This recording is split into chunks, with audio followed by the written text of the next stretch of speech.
Welcome to my YouTube channel. My name is Coach Undress with coachingwithundress.com. And today, ladies, we're going to talk about a very common situation that I've come across with a lot of my client situations, their stories. And there's an interesting common dynamic, a common situation of where they are in their lives. If it was recently divorced, entrepreneurs, single mom, hardworking, very focused, very driven, very committed to themselves, their goals, their kids, their life, which is a beautiful thing. It's a beautiful thing, empowering thing. But between that and other scenarios I've come across with some clients of mine, they ask me, Coach, why am I always attracted to emotionally unavailable men? Emotionally unavailable men. That's today's topic. Why women attract emotionally unavailable men. Unavailable emotional men. Any way you want to say it. Why do you women attract emotionally unavailable men? Have you been in this position? Have you been in this situation? Have you been in this scenario? Or do you attract emotionally unavailable men? If you have, ladies, I want you to write a comment. I want you to write a nice little summary of the situation. I'd love to hear from you, and I'm going to respond to you myself personally about this. Emotionally unavailable men. As much as we can easily point the finger and blame him and blame what he does and doesn't do, we could do that all day, but it doesn't get us anywhere. You don't learn anything from it. It's all about you learning from yourself. Why do you attract that, though? I know why you like it, but why do you attract it? Let's go over some tips. Number one, the most common one. It triggers the tension dance, the dance of tension. It triggers it. What do you think I mean by that? Well, tension can be sometimes fascinating, charismatic, exciting, adventurous, rebellious. Ooh, tension. Up, down, hot, cold. The variety of emotions, the tension dance of just not knowing if he's available, not knowing if he cares, not knowing if he's interested in that way. But physically he is. Physically he's involved. Sexually he is. But emotionally, hasn't really given you the reason yet. Hasn't shown that credibility. Hasn't shown you that respect yet. And why do you attract it? Because the times that he is involved, the time that he is present with you, it's exciting. Hot, hot, cold, cold. High ups, high lows. I get it.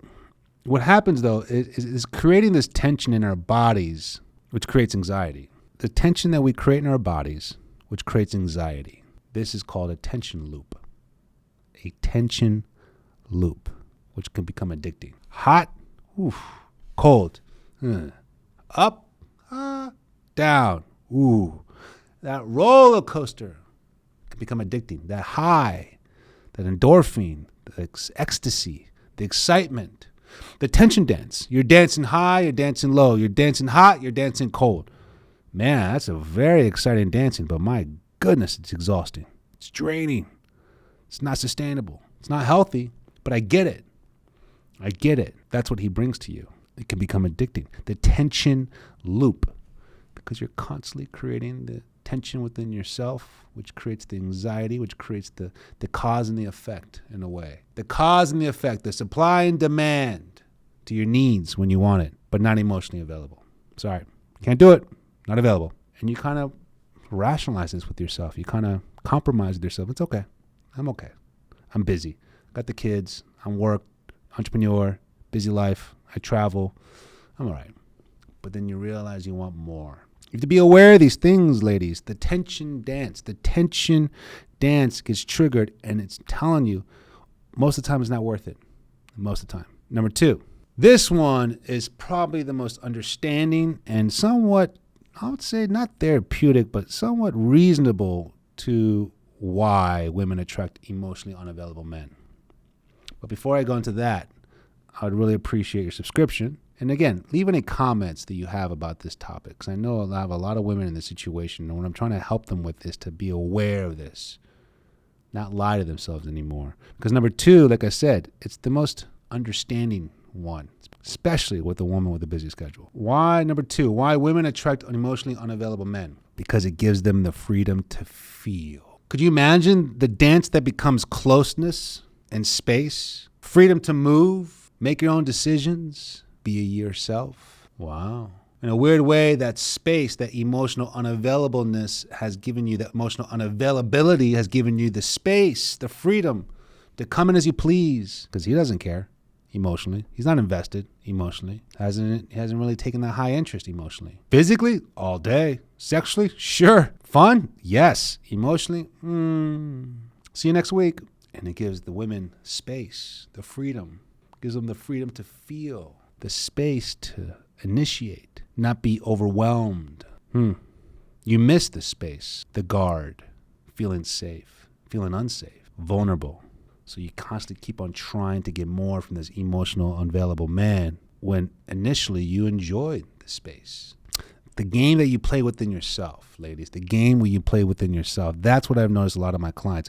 They say they want something, they get into something, and then they try to change that something. If you want something just casual, keep it casual. If you want something serious, keep it serious, but be honest with yourself. But if you keep on attracting emotionally unavailable men because it gives you the convenience and space, which is nothing wrong with that, for you to be who you are, have your own time for yourself, prioritize other things in your life, which is great. Good for you. Don't set yourself up for disappointment. Don't trigger and sabotage yourself for thinking there's more than that if that's originally what's convenient for you. So as much as we can point the finger to the man about how dare he, you're actually putting this in yourself. You're enabling his own behavior within yourself. It's very interesting. Number three. I find it surprising and humorous, but sometimes sad, but good clarity on a way a lot of my clients have admitted this one. We laugh about it because, again, our discussions, our coaching sessions are always going to be fun, light, optimistic, and direct about what needs to be done. It's not going to be dramatic. It's not going to be intense. It's about bringing a light to the situation, but understand how do we get to the solutions that we want. And I've had a lot of women admit this one. Number three is they think they can turn the man around. They think, they're convinced, their ego, they know they got the goods. I'm going to change him. No. The illusion of changing him. Nope. The accomplishment of the prize of changing him. No.